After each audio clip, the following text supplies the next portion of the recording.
Hey guys, and welcome to the Chroma side of YouTube. I'm back, and you know what I thought? I just want to do a puddle pour. I am in the mood for a puddle pour. I haven't done one in a long time, and I just don't want to get rusty. And not to mention, yes, I'm venturing out and doing all kinds of different things, but in the end, I am an acrylic pourer. So here we go. I have I have a 9x12 canvas chosen for my puddle pour. I have my colors chosen, which is white, and of course you all know that I like to use the Artist Loft Flow acrylic brand. So I have the white, and I actually did 2 cups because my idea is to do white, lemon yellow,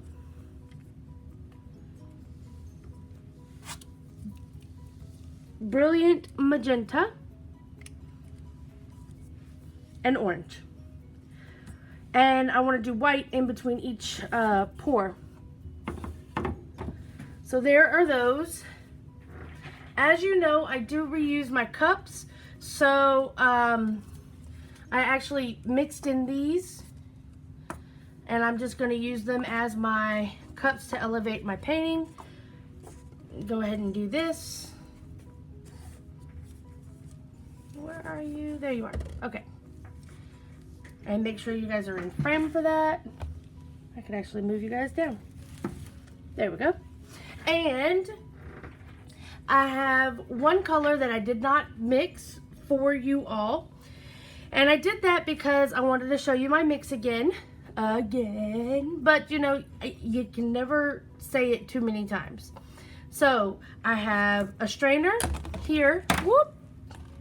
Don't cause a crash, girl. Anyway, I have a strainer here I buy from the dollar store, and I actually cut the handle off of this one because I like to take, when I'm straining my Floetrol, I just drop it in my funnel like that.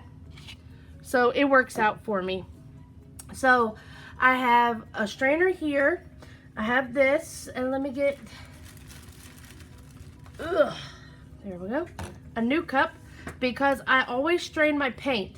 I strained my Floetrol before I put it in this container. This is Floetrol, and I buy it at Walmart, or not Walmart, Home Depot. And I did, this is a 3-ounce cup, and I did about that much up to the top. Let's see, up to the top right here with paint. I'm going to go to here with the Floetrol, so that's 1 part paint, 2 parts Floetrol, and then a dab of water here and there if I need it. So let's go ahead and put in our Floetrol. Again, I did strain my Floetrol before I put it in this squeeze bottle.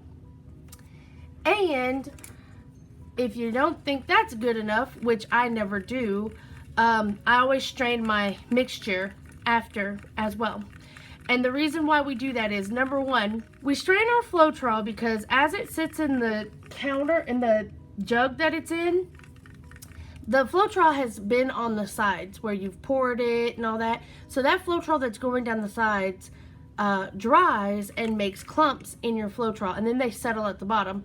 So then you shake your Floetrol, because you always shake your Floetrol before you pour it, right? Shake your Floetrol, you pour it out, you get those clumps in there. Because essentially all Floetrol is acrylic paint with no color. So, with that being said, same thing happens to your acrylic paint tube. Like, this is a good example. In fact, I left it on its side for a reason. You can see where the paint is on the tube. Let me get up here and see if you guys can see what I'm talking about. There we go. So you can see that the paint is up on the tube, and the paint is actually laying down in the container. So what happens is, when I shake this up, the paint that was stuck here on the tube is now mixed in, and it's got the little clumps, which is fine for if you're just squirting out on a palette and you paint with it and you find a clump, you just kind of move it out of the way and keep going, right? But when you're pouring and you're doing that, anything fluid, it's all clumpy and gross, and you don't want gobbies in your painting. So what do? We strain our Floetrol, we shake it first, pour it out into our container through a strainer to strain our goat Floetrol, and then we strain our mixture. Now, honestly, this texture actually looks and feels pretty good. I might add a little dab of water. And I like to have my water in the squeeze bottle because then I can add just a dot, not a lot, you know. Oh yeah, that is legit perfect. So I'm going to put my strainer here and let's see if there's any gobbies. If there's not, woohoo. If there is, thank God I strained it, right? So I'm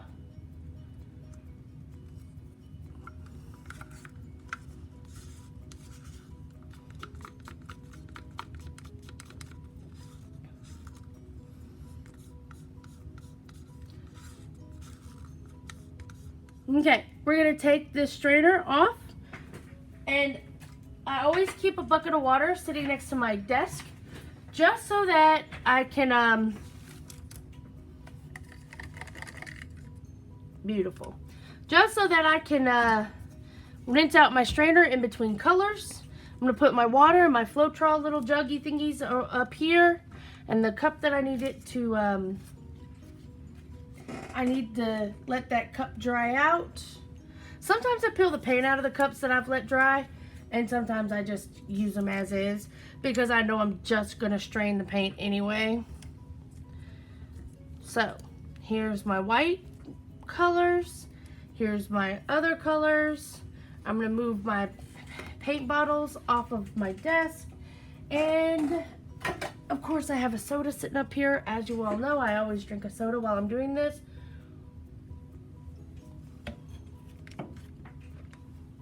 Move that out of the way and get me out a pair of gloves. Now, a lot of the times I don't use gloves, and I know it's a bad habit, and I know that a lot of you all have called me out on it before, but it's mainly because I do have a slight form of eczema, and the gloves, the heat in the gloves and the plastic on my skin does break me out, and I would much rather wash my hands later than to wear gloves while I'm creating. But for the benefit of showing you all how to do it properly, I will wear gloves this time. And I actually found some gloves, I believe it's at an auto parts store, that was latex free, and I actually do like these because they're a little thinner than the other gloves I was using. So let's start our puddle pour, and I think I want 2 puddles. I think I want one here and one here. So I'm going to start it with yellow. I don't know why I started with yellow, but I'm going to start with yellow. And then I'm going to go white in between each color. That's why I have so much white mixed up.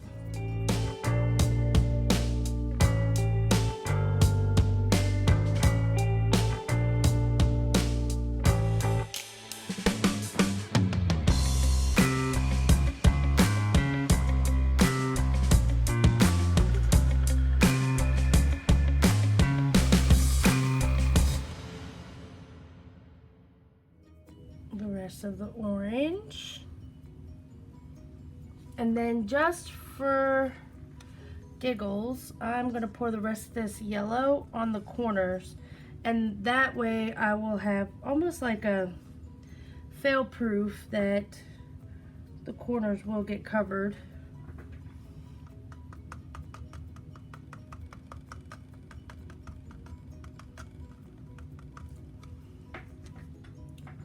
And I am going to start here, and I'm going to put my finger through.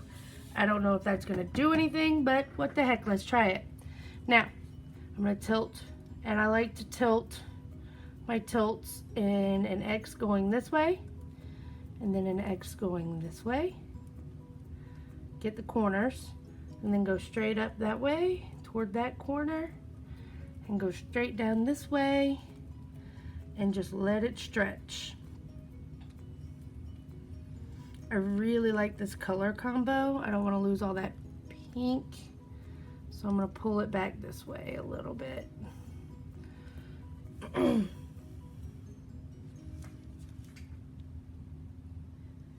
Beautiful. I'm just making sure all of my corners are covered.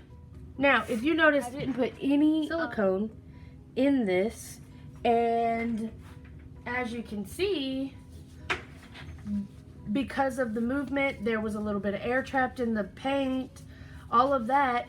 I will get lacing in some of these areas. So yes, I will be torching, because torching is important to get the air bubbles out.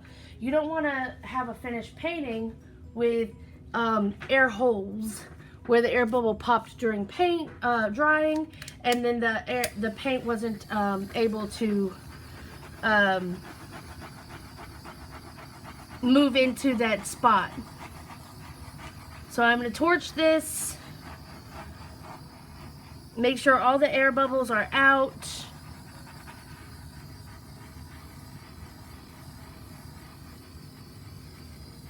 Focusing on some of the spots where the white is. Hopefully I can create some good layering, lacing.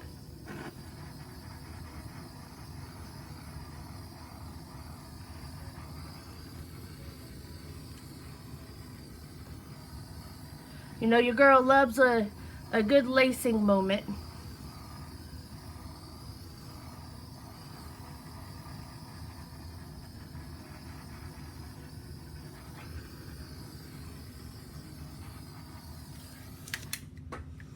And you can see some good cells, some good lacing going on in this painting. So I'm very, very, very happy with this. I love the colors. It's very summer. And I'm gonna get you down and take a look. Actually, you know what? I think I'm gonna let it sit for a minute and see if any of these cells develop a little more, because I can actually see some growing. I'm okay with that. I'm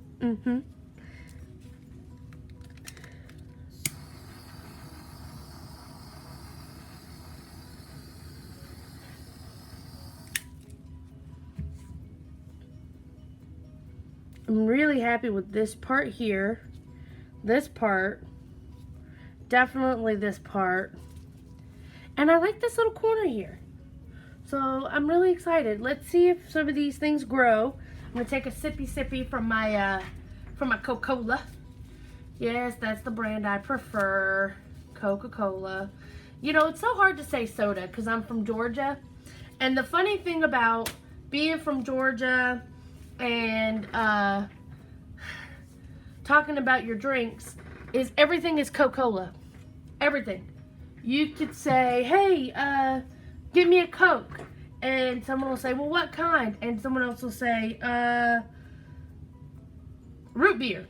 And you're like, that's not a Coke though. But it is in Georgia, because that's the birthplace of Coke. And let's face it, that's just the way things are around here.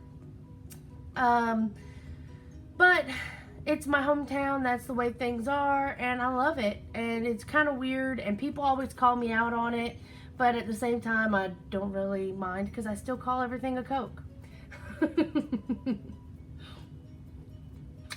Us Georgians, we're really proud of what started here. You know what I mean? We're very proud of that.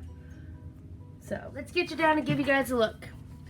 I think that has developed as much as it's going to develop. All right, guys. So we're going to start in the bottom left-hand corner, where all that orange was. And as you can see, we've got a lot of different cells going on, especially where that white was. That is what we call the lacing.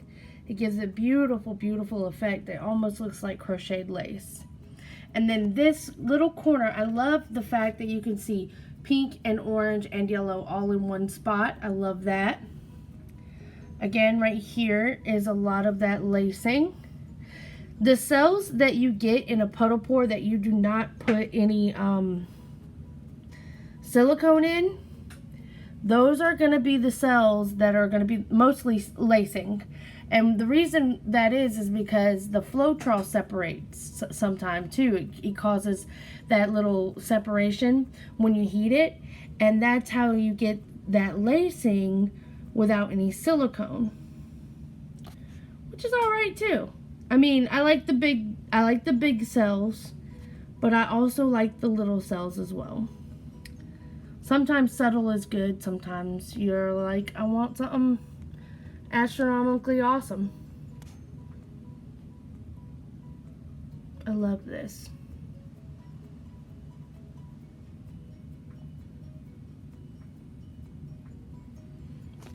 I even got lacing in the orange there, so that's pretty cool.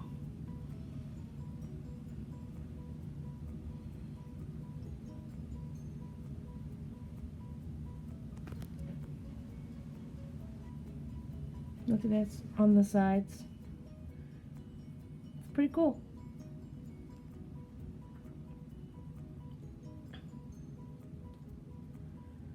Yes, girl, yes. Look at that. I love it. I see a thumbnail coming up. Alright, let me put you guys back up there. Thank you all for painting with me. I had a blast with this today. I love going back to the basics and doing things that make me happy, like these colors. Anyway, I hope you all were inspired, and please give me a like, hit the subscribe button, and ring that bell for notifications whenever I put up new video content. I know it's been a little haphazard with my uploading, but I'm hoping to get a little more consistent with that, because I'm almost ready to open my studio. And if you want to come down and get a hands-on lesson on how to do things like this, please, by all means, come to Rockmart, Georgia and visit me. I love you all, and as always, be inspired. Bye-bye, y'all.